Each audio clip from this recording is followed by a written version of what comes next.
Hello and welcome back. What are we talking about this week? What makes us fat and what makes us lean? And it's not about counting calories or counting points, like so many of you are stuck in the hamster wheel of. It is about hormones. So we're going to deep dive into exactly what makes us fat. We're going to get into the anatomy of a fat cell, what it does, how it actually has a brain. Did you know that a fat cell has a brain and is essentially an endocrine organ?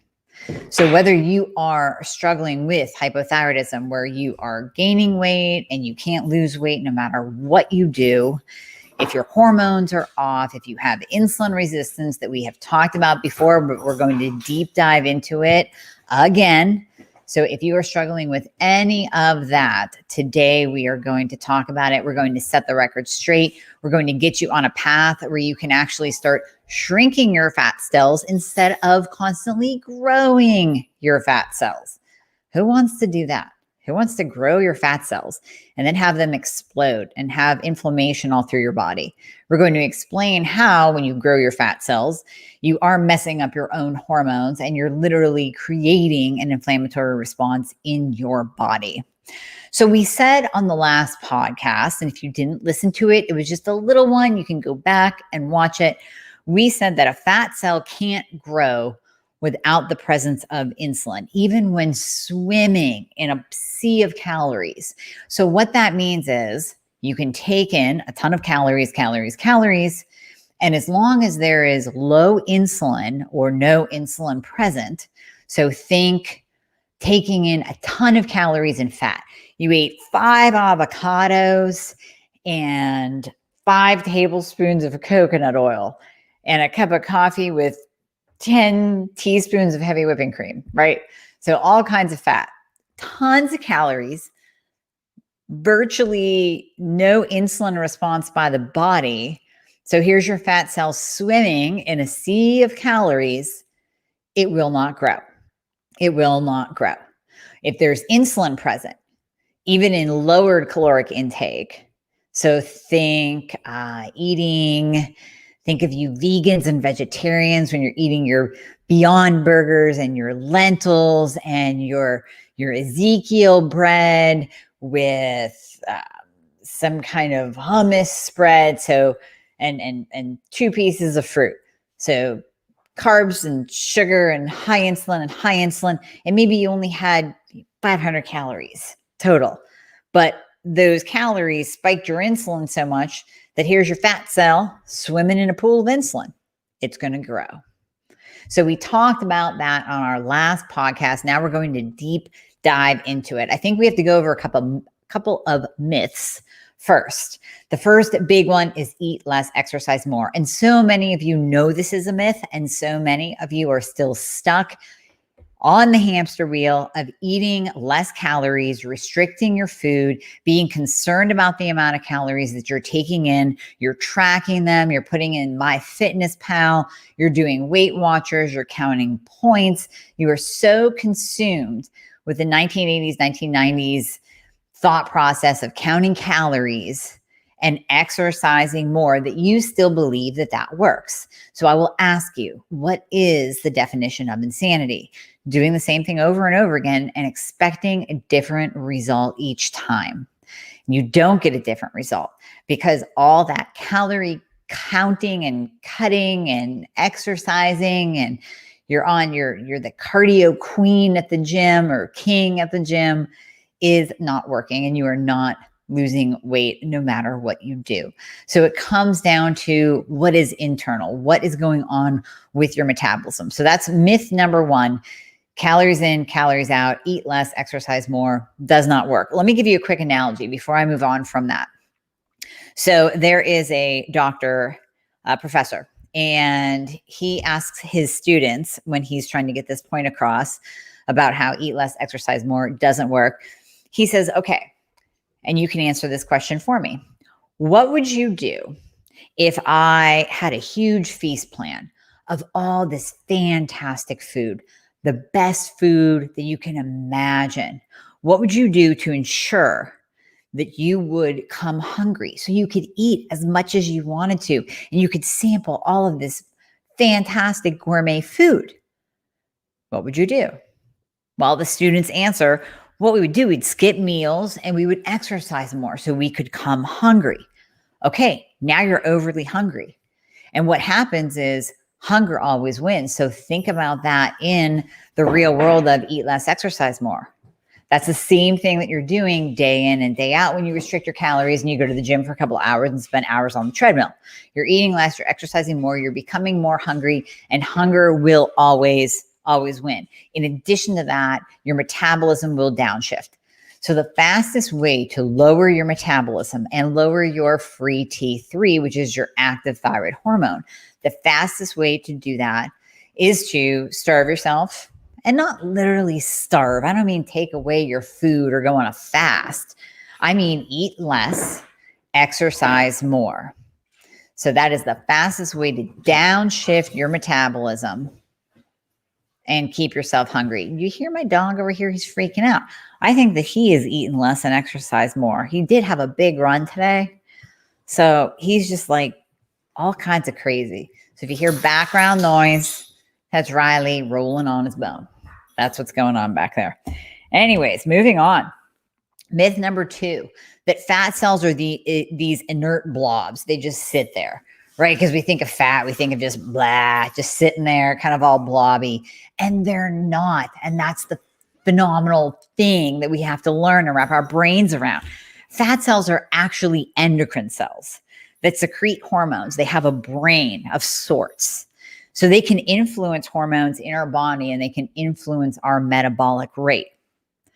So when insulin is elevated, the fat cell, and we talked about it swimming in a pool of insulin. When insulin is elevated, the fat cell actually accumulates energy. It takes in that insulin, accumulates the energy, and it grows. And the fat cell continues to grow and grow in the presence of insulin. When insulin is low, the fat cell will lose energy and release fat for fuel to be burned. So that's how we actually get these fat cells to shrink, because we are removing insulin that usually causes them to grow. Now there's no insulin present, and so they shrink down, they release fat to be burned as fuel, as energy. And the fat cells know this.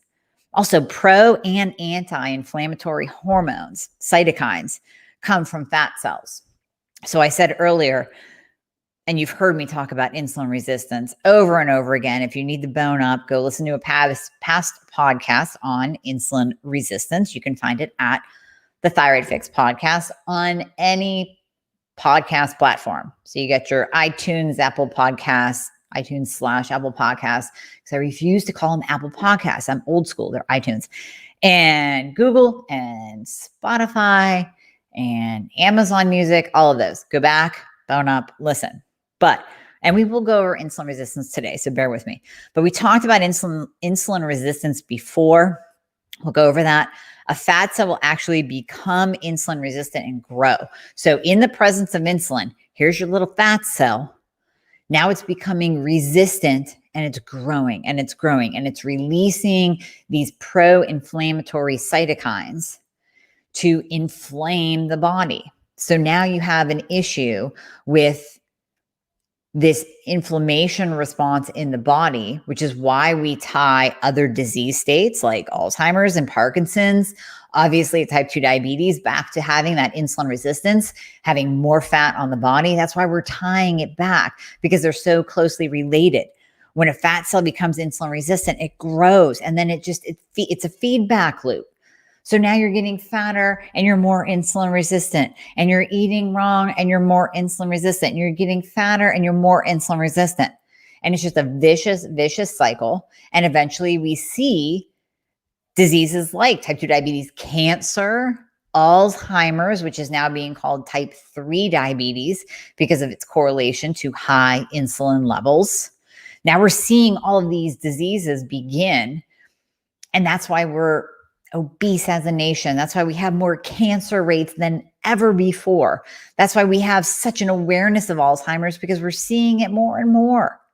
It's not just old age and forgetting things. We're actually seeing a decline, and I see it personally, firsthand in my family, with my mother, we're seeing a decline in the brain to where a person becomes mush because their brain is so filled with plaque from the high insulin pumping out over and over and over again throughout a lifetime, that's where we end up. But we don't have to end up that way. Not only can you look and feel better and actually feel good about putting on clothes and heading out the door, but you're also preventing for the long term. You can't sit there and say that's never going to happen to me. You're actually doing prevention now for the long term. So fat cell, insulin resistant, it grows, it starts leaking fat, but you might think it's a good thing. It's not leaking fat in the way that it's releasing fat to be burned as fuel. It's leaking it, but it's not reducing the fat in the body. It's leaking those pro-inflammatory hormones with it. So that's where we get into that vicious cycle.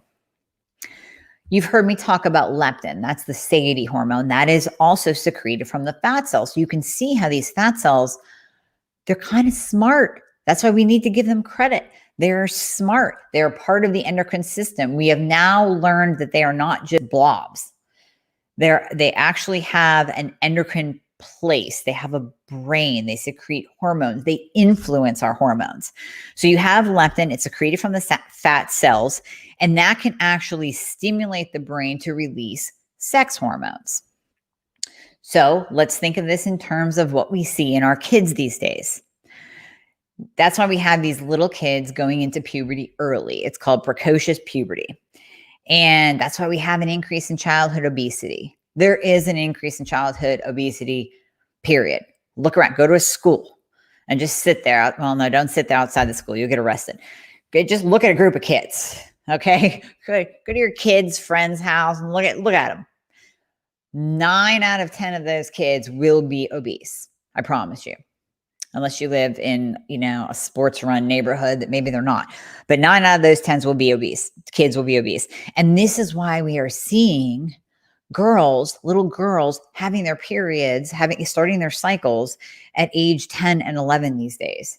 Because what ends up happening is that the fat from the childhood obesity is pushing puberty to an earlier age because fat cells secrete hormones. They're causing the brain to pump out sex hormones. So now you have these little girls carrying more fat mass, pumping out sex hormones, and the body thinks, oh, look at this. There's more estrogen, progesterone, testosterone. She must be fertile. And her cycle begins at too early of an age. Now, of course, that's in addition to being exposed to exogenous hormones. That's another topic. Just think about carrying extra fat. And that's why we see an increase in low testosterone in men, in adult men, because of increased fat as we are becoming more obese as a nation. Increased fat, when a man is carrying more fat, especially belly fat, that will actually increase his estrogen level, because estrogen is stored in fat cells. It will increase estrogen level, which will decrease his testosterone level. And I have seen this increase like crazy over the last couple of years.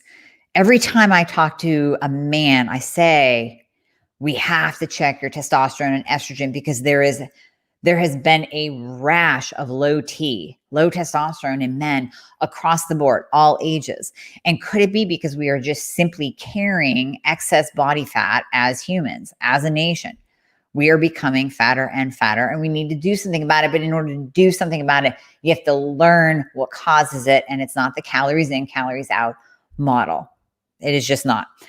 So when we're talking about fat cells, back to the fat cells, they actually have a very low metabolic rate. But a fat cell can increase its metabolic rate close to what a muscle cell is by changing insulin, by lowering insulin, by getting out of that insulin resistant state and actually increasing ketones that force fat cells to behave differently. So you've all heard of white versus brown fat. Sometime in your life, you've probably read an article of white fat versus brown fat.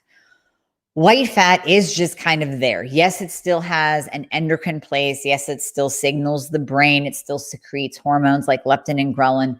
Still does that, but it's got a really low metabolic rate. It just kind of sits there. And to burn it takes effort.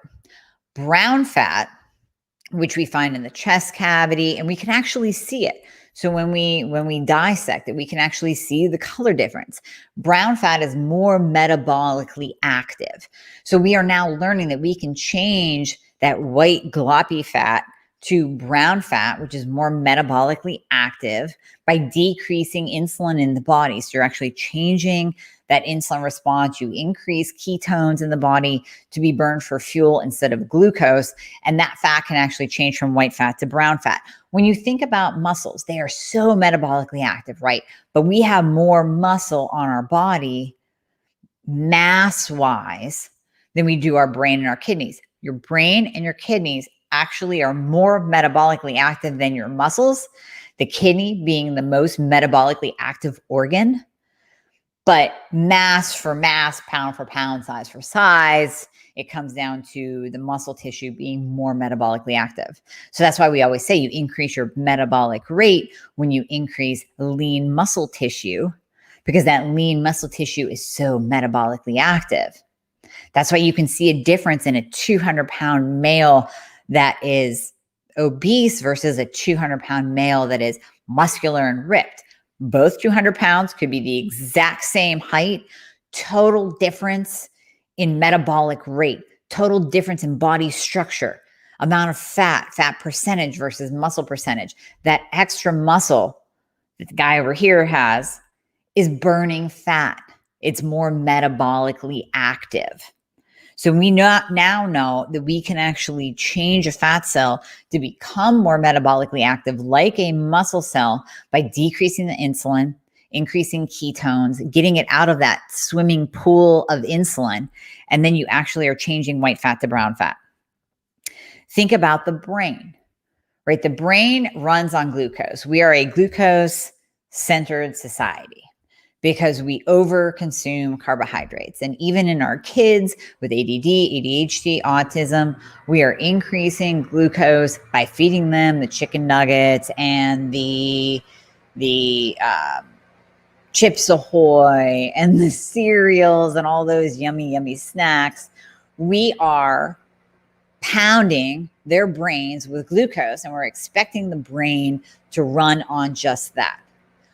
What if you stepped back? Because we know with how high insulin affects the brain. We see it in Parkinson's patients. We see it in Alzheimer's. We see it in dementia. We see it in learning disabilities. We now know that high insulin levels will impair progression of the brain. So if you have an autistic kid, why are you feeding him sugar, carbs? Why don't you try to get him into ketosis and see how his or her brain does running on ketones? Because we now know as well that not only does the body run better on ketones, not only does the fat change from white fat to brown fat, from blobby fat to metabolically active fat, we now know that occurs. Why not try to run the brain on the ketones that the brain actually prefers to run on?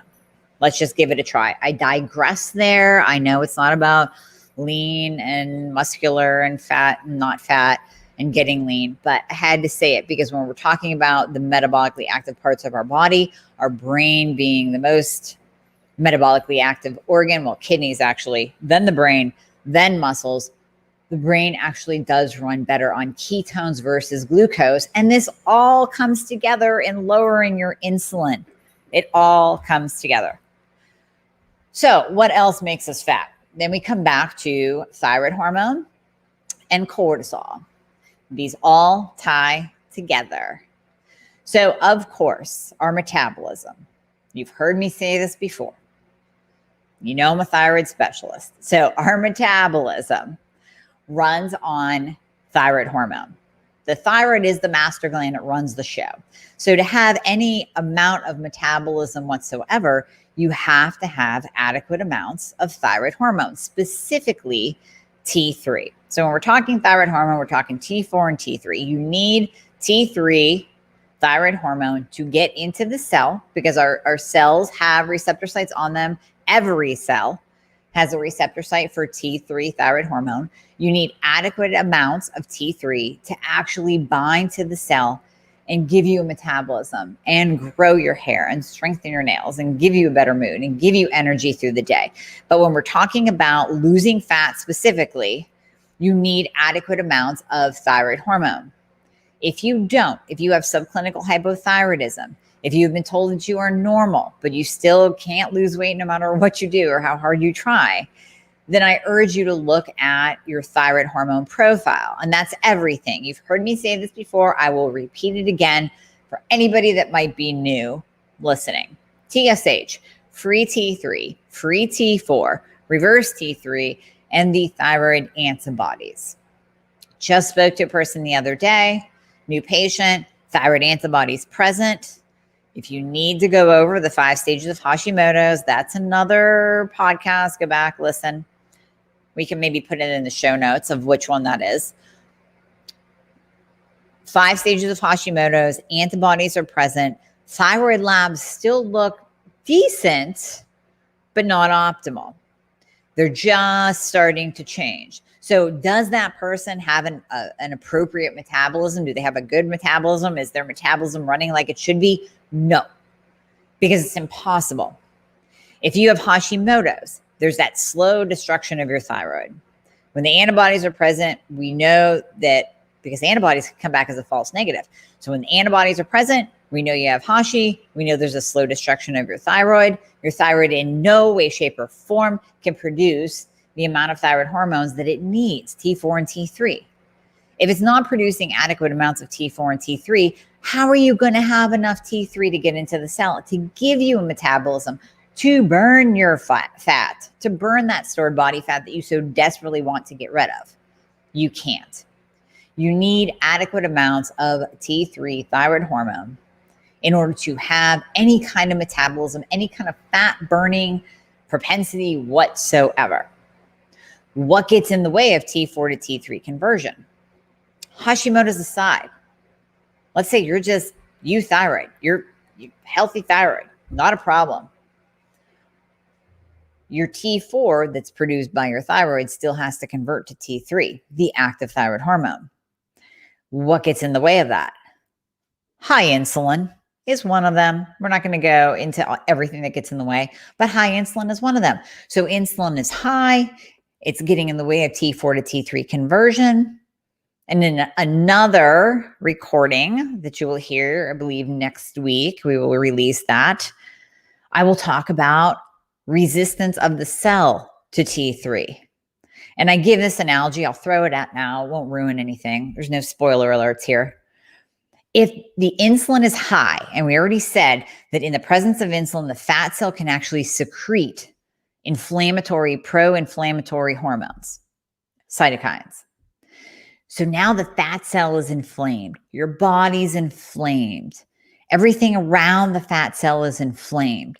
And here comes T3 running along looking for its receptor. Well, you know, when everything is inflamed, it's all like kind of red and foggy and mucky. So here comes T3 trying to find its receptor site on the cell, and it can't. It can't find it. There's so much inflammation in the body. So high insulin, I believe, will prevent T3 from even attaching to its receptor site because it makes sense that it would do that.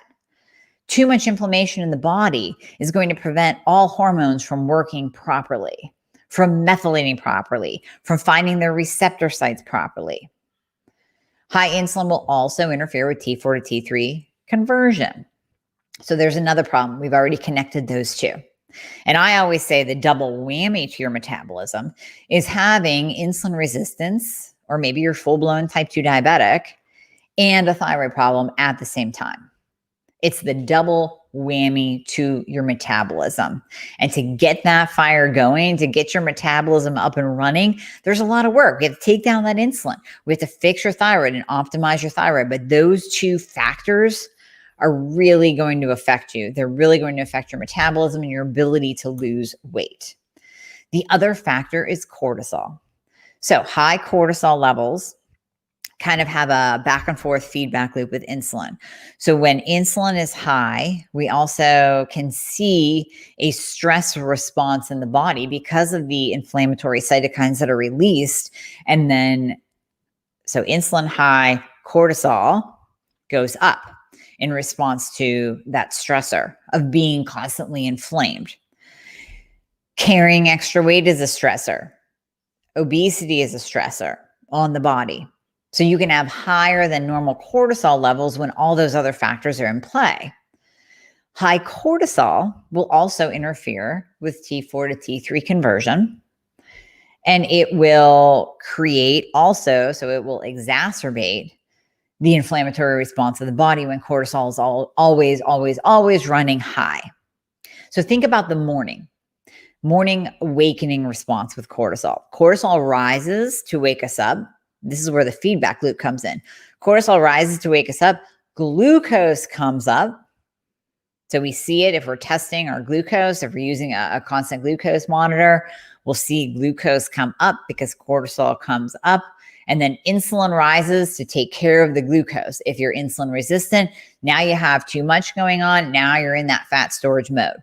Nothing really you can do about the cortisol awakening response. That's just something that normally happens to us because we need that high cortisol to wake us up. The problem is if it remains high throughout the day. So now you're running this high cortisol throughout the day. You're running a high glucose throughout the day. Insulin's high throughout the day. It never comes down. You are in nothing but a constant fat storage mode. And that high cortisol level is interfering with your thyroid function. Now you have that perfect double whammy to your metabolism. Actually, now it's a triple whammy because now you're running high cortisol all through the day. And it's a constant feedback loop over and over and over again. The question becomes now, what can we do? Because that's what's on your mind right now, right? What can I do then? So I had mentioned ketosis earlier. One thing you can do is start to dabble properly with the ketogenic diet. Now, I've talked about this before. Don't click off. Don't push stop. Don't push pause. Don't leave me here yet because your eyes are rolling. There is a right way and a wrong way to do the ketogenic diet. If you present to me, if you are my patient and you have high insulin, you have insulin resistance, and you're fasting insulin, so when we're testing it, that fasting insulin is above a 6. Your glucose is either too high or too low.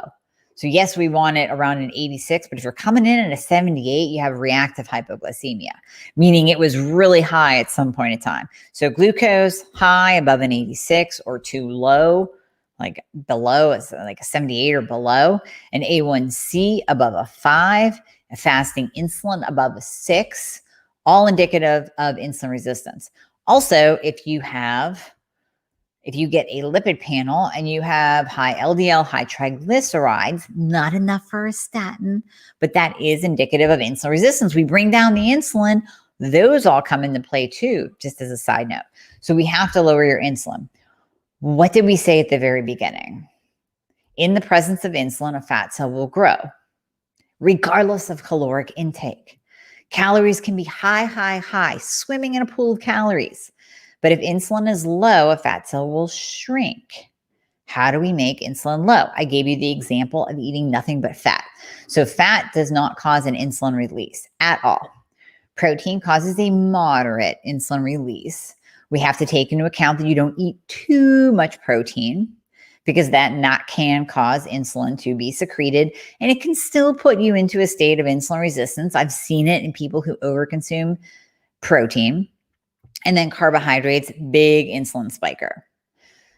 Now, that's not to say that you have to eliminate them completely. You can do a modify, but one way or another, if you are carrying excess body fat, if you are telling me that you can't lose weight no matter what you do, if you're in the cycle of counting calories or counting points or killing yourself at the gym, you need to stop. You need to lower your insulin. It's not that hard to do. It really isn't.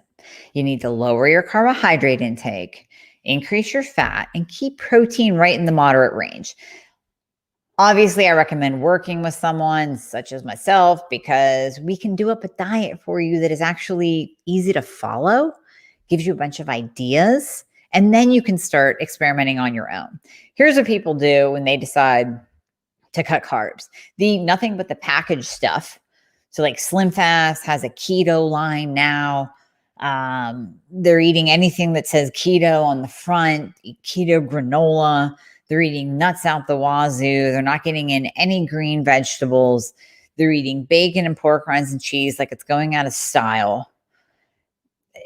That's the wrong way to do it. There's a healthy way, the right way, and then the unhealthy wrong way. So you need something that is tailored to you, and you need to do this correctly. But once you do it correctly, it's a beautiful symphony that happens in your body as the fat cells shrink and inflammation goes down. And then your thyroid works better and your lipid panel comes in nice and pretty that your doctor will be so proud of. You have to lower your insulin. To do that, you need to lower your carbohydrates. So that's step one. Now, then from there, we can talk about actually getting into a state of ketosis. So when you get into a state of ketosis, you can use things like exogenous ketones. I've talked about Designs for Health Keto Nootropic Drink. I've used it every day for the past year and a half. It has definitely helped me keep off the, I would say, extra 10 that I was carrying around a year and a half ago. Not that you would look at me and say, man, that chick needs to lose 10 pounds. But I can tell now my clothes are fitting much better. I'm much more comfortable in absolutely everything I put on. So Keto Nootropic Drink by Designs for Health. We'll put a link in the show notes too for you to that particular product. I use that as an exogenous ketone to actually raise my ketone level to keep me in a fat burning state all day, every day, despite the carbohydrates that I eat. Now, that doesn't mean I can go out and eat McDonald's and bread and ice cream every day and still use my keto nootropic drink and get away with it. But it is a very nice crutch, and I like the way it tastes. It tastes like Tang, so I'm kind of addicted to it at this point. It makes my water taste better. Helps me drink more water too. So I use the keto nootropic drink, exogenous ketones, to bring me into a state of ketosis. And then that way I don't have to keep my carbs plummeted low. I have a little bit of leeway. I have a little bit of give and take. But I'm at the point now I'm not trying to lose anymore. I'm just maintaining. If you're trying to lose, then use that keto nootropic drink or exogenous ketones to bring you into a state of ketosis while taking your carbohydrate intake down. And do not go by net carbs. That is the lazy man's excuse to eat more carbs. You don't go by net carbs. You go by total. So I don't care if something says 1 gram of net carbs, but you turn it over. I just had a question yesterday from a patient, keto brownies. I said, you can make them, just make sure you don't eat the whole tray, like maybe someone in this room has. But I digress again. I'm thinking about the brownies, see? But it has 1 net carb on the front. And then it has 16 actual carbs per brownie. So yeah, go ahead and eat 2. There's some fiber in there. There's good fat. It's cool. Try to stay under 50 to 60 carbs. Even if you eat 2 brownies, that still gives you some leeway for the rest of the day. No, you don't have to count every single carbohydrate and every red pepper that you eat. There's some leeway there. That's why I say just work with somebody, because you can really go down a crazy rabbit hole of counting carbohydrates if you try this on your own. So I recommend working with someone. I recommend working with someone. Next step is to get your thyroid optimized. Get all the lab tests done, all of them. And then let's look to see, is there something going on there with your thyroid that maybe you're subclinical, maybe you're in stage 2 of Hashimoto's, something that we need to address and treat in order to get your metabolism back up. Now, maybe your thyroid is just fine. Maybe it's just the insulin resistance over here that we need to take care of. Maybe you have low vitamin D levels. So I did put a link in the description. We'll put it in the show notes. Link to the, my free book, 12 Weeks to Weight Loss. So giving you a free book, wrote it a few years ago, basic step-by-step guide, but it'll give you all these things to think about, like insulin, like thyroid, like environmental factors. Vitamin D is one of them. Low vitamin D, bad for insulin resistance, bad for the brain, bad for your mood, bad for your immune system, really bad if you have Hashimoto's. You want that vitamin D level up, and bad for obesity and insulin resistance. So you do not want a low vitamin D level. Take care of that. That's easy to do. Vitamin D with K. Get that vitamin D level up. Make sure your vitamin D is optimal, but we really have to think about insulin, thyroid hormone, and cortisol. So we treat the insulin resistance. We treat that with berberine. We use a low-carb diet. We optimize your thyroid. We get all the testing done. Maybe there's medication that needs to be used. Maybe we can do this naturally and just support thyroid function. We get your vitamin D levels up. We address cortisol. So with cortisol, you got to chill out. You got to lower your stress. You have to do yoga. You got to do meditation, pray, whatever it is you do to lower your stress. But also, maybe you need a 4-point salivary cortisol panel. And I say this because you can't just test cortisol in the morning with blood. You can't. That gives us 1 point in the day. And what if you come in high, right? What if that morning blood test of cortisol is elevated, but then we test you through the rest of the day using that 4-point panel, spitting in a tube, salivary cortisol panel, and here you are flatlined high. That's a problem. You would never know that with just 1 point tested in the morning. You would never, ever, ever know that. So here's your cortisol riding high all through the day, keeping your insulin elevated, keeping you in a stressed out state, keeping you in an inflamed state, keeping you in a fat storage mode. You got to get that cortisol down. So there are certain things that we can use throughout the day. In addition to optimizing your thyroid and lowering your insulin, we can use certain products to actually bring that cortisol level down. This does not mean run out and throw ashwagandha in the mix. Please. That's what everyone does. They go out and they get ashwagandha. Ashwagandha is great in some instances, but you have to remember that it can also push cortisol up. So if you're riding high throughout the day, you may be doing yourself a disservice by just throwing in ashwagandha willy-nilly whenever you think about taking it. There are times that we use ashwagandha. Ashwagandha is better for males than females. So don't just start using things just because you read it somewhere or heard it in a blog or, I don't know, read it on Facebook, because I always say this, your boyfriend's sister's boyfriend's aunt's sister used it and thought it was good because she heard it on Dr. Oz. That's the last thing you want to do. You need this personalized to you. So you need some answers, right? You need some answers first. How can you tell if you're insulin resistant just at home? Because you're like, I've asked my doctor for these tests before and it's just not happening. First of all, you can get a glucometer from Walmart, test your glucose, but remember that glucose can lie. So ultimately, we want a couple different tests throughout the day, fasted in the waking, but remember the cortisol awakening response, so that can be elevated. Then what you want to do is you want to test a half an hour after you eat, and then every 15 minutes after that for 2 hours. Now, if you can get a continuous glucose monitor, CGM, which insurances are not really thrilled about paying for because they're very expensive. I do not have one. I haven't even tried to get one because I know they're around $700. But I do know practitioners that have one. They wear one and they give you that reading all throughout the day, any point of the day. It's wonderful. So you can actually see, instead of having to prick your finger every 15 minutes for 2 hours and write it down, you can actually see what foods are spiking your glucose, what foods are jiving with your body and keeping your glucose low, under 120. So ultimately, you want to stay under 120 at any of those readings after you eat. The other thing you can do is see how you feel. So if you eat a food and you feel like a kid in a candy store, like you're all just jacked up and jittery and your heart feels like it's racing and you're sweating a little bit and you're getting hot, you're probably spiking your glucose too high, thus spiking your insulin too high. The other thing you can do is just go to Ulta Labs. I'm going to put this down here. You go, what's Ulta Labs? Okay, Ulta Labs is a fantastic place, unless you live in the state of New York or New Jersey, or maybe Maryland too. Ulta Labs is a great place to order your own lab tests. So if your doctor says, let me see if I can get this right here.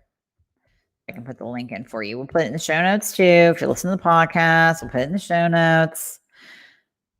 Okay. So One thing you can do is go to Ulta and just order a la carte. So they have a great glucose and insulin. You kind of got to search for it. You got to type in the search bar, glucose, insulin, scroll down. It's super cheap. I want to say it's $29 or $39. So there's your fasting glucose and your insulin marker. Thyroid panels. They have a great one. It used to be called Thyroid Advanced, and I just sent it to a patient the other day. Now it's called something else, but it's $153. So type in thyroid, scroll down till you see $153. You get everything. You get TSH, free T3, free T4, reverse T3, the 2 antibodies. They might even throw in a T3 uptake. I'm not sure. But that is way, way, way cheaper than getting a bill for a couple grand for thyroid labs that you tried to order yourself and your insurance wouldn't cover, or begging your doctor and then you get your thyroid test back and then you see, oh, I asked for a full panel and I only got TSH and free T4. This does nothing for me. Then you have to go back. Now you're a month later, you're 10 pounds heavier. You have no answers whatsoever. So get that full thyroid panel done. Get your glucose and insulin done. If you have to go to Ulta and pay out of pocket, do so you can get some answers. Get a glucometer from Walmart. If you can't get a continuous glucose monitor, a GCM, and start tracking. Maybe do a 4-point salivary cortisol panel. That's through ZRT. I think they're the best at doing the salivary cortisol panels. They're the most accurate. They've been around forever. Their instructions are very clear on how to use them.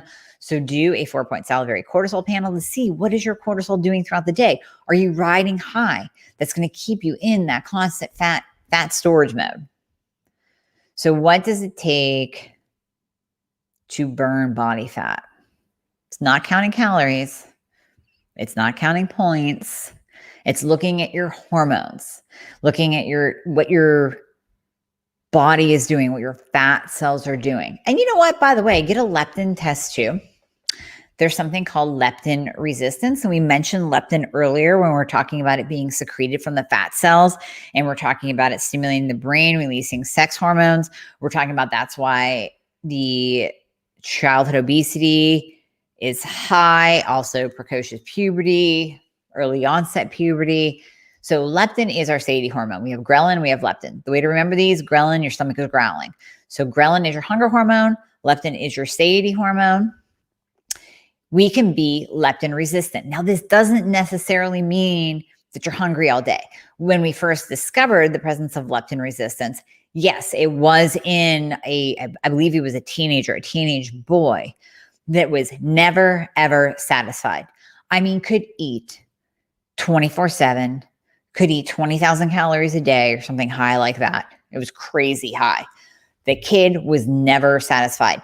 That message never got to his brain to stop eating. The other problem, though, with leptin resistance is it's very closely tied to thyroid disorders. It's very closely tied to insulin resistance. And if leptin resistance is present, the way to treat it is to treat insulin resistance and use T3 thyroid hormone. So it's kind of important. It can kind of give you a little inside peek into insulin and into your thyroid health, as well as getting the insulin and the glucose and the thyroid panels done. So get leptin too. Throw that in. Let's see if you're leptin resistant as well. Whew. Wow. 45 minutes of talking about fat. How about that? So, as always, if any of you have any questions whatsoever, please reach out to me. So you can now go to my website and click on book a call. And on there, I have a nice little intro video that tells you exactly how I work with patients. So you get kind of an overview right there. So you can say, hey, how long does she spend with patients? What does she do during the consultation? What do I get? Basically, I fix you. But I want to go into the details and tell you everything that you get when you're working with me. So you can go to my website at amiehornaman.com, click on book a call, watch the video, and then pick a day and a time for a discovery call so we can learn more about you. You can learn more about what I do. Either myself or my head team member, Karen, will give you a call and we will deep dive into your health, answer any questions that you might have. So that is one way to get on the weight loss journey and improve your health and optimize your thyroid and fix your little broken metabolism there. And if you're not quite ready yet, then make sure you do subscribe to my podcast, The Thyroid Fix, because there's new episodes weekly.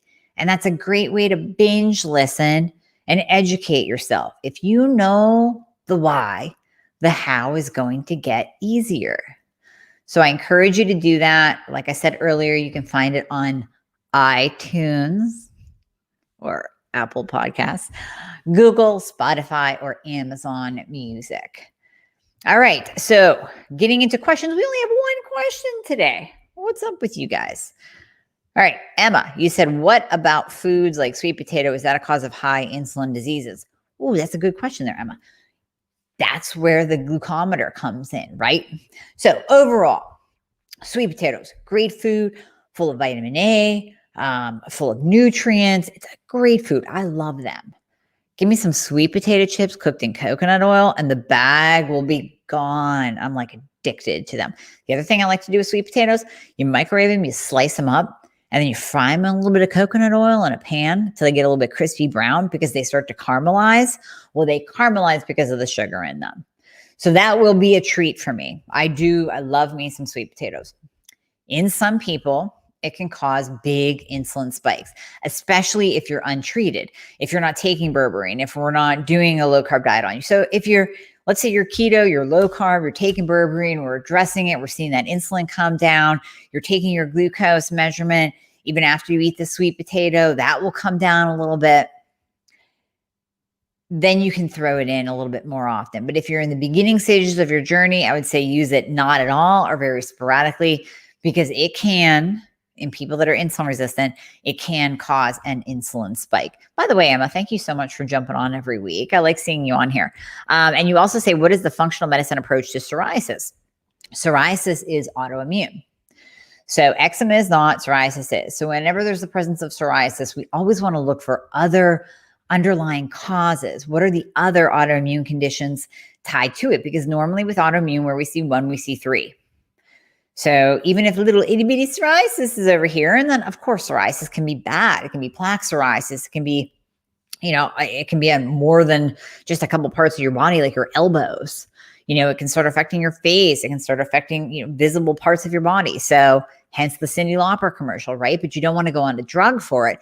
You want to fix the underlying root cause. So we have to see what other autoimmune conditions are combined with that psoriasis and then treat those. Now, for direct treatment, we do use things like I've talked about AHCC. That's another podcast episode, but if you go back and listen to it, so we can put a link in the show notes for this too of what episode it is.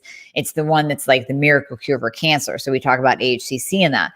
In that, it is fantastic for autoimmunity. So the beauty of AHCC is it downregulates that autoimmune attack, those soldiers that are going out and attacking your skin and causing the psoriasis. It chills them out. It calms them down. And then that allows us to further research into what other autoimmune triggers could there be in your body. So, and Emma, you're also saying, how do you treat candida? I just talked to a patient today about it. You don't eat sugar, you're keto, you're estrogen dominant, you took antibiotics in the past. So with candida, again, it's very specifically targeted to you. A lot of times we use oil of oregano and silver psyllium. Obviously, you're doing the right things diet-wise. We can use probiotics, but I like spore-based. So ProbioSpore by Designs for Health. I like that. And that kind of starts to take care of the good, the beneficial bacteria in your gut, repurposing them, recollinating, whatever it's called. And, I had another thought at the same time that I was talking. That's why I'm babbling. So for you, Emma, I would use DIM for the estrogen dominance. And then I would so you're keto, but have you tested your ketones too? So we also want to make sure that you're ketones are elevated, then you're actually getting into a state of ketosis. With an A1C of 4.8, no, you're not insulin resistant at all. I don't think the insulin resistance is causing the candida. It could be something else. So we can do a stool test, GI map. We would definitely, your ketones are 2. That's great. That is a nice state of ketosis. Good job. Mad props. It's not easy to get to a 2. So all that being set aside, with your candida, I would say high dose oil of oregano, silver psyllin from Designs for Health, the probiospore. And then if that doesn't clear it up, then I would look into doing the GI map by Diagnostic Solutions. It's a fantastic GI test that gives us everything. So I'm planning on doing it on myself in the next couple of weeks as well. All right, everyone. Well, thank you so much for listening. As always, if you're listening to this on the replay, you can post questions. If you're listening to this on Facebook, the replay, you can post questions below. And as always, like I said earlier, if you do want to reach out, you can go to my website at amiehornaman.com, book a call, click on the book a call link, watch the video, and then book your own call, and we will talk. All right. Have a great week. Look for new info being dropped either on Facebook or on the podcast. If you're subscribed, thank you. If you subscribe, you will actually get a notification when a new podcast is released. So that's always fun. It gives you something to listen to on your drive. I listen to podcasts in the shower. I have my little speaker, my little waterproof speaker. I choose a podcast. I hit play. I just love to learn. I'll even listen to podcasts at the gym. So that's just me. So educate yourself, know the why, and how it gets easier. All right, until next time.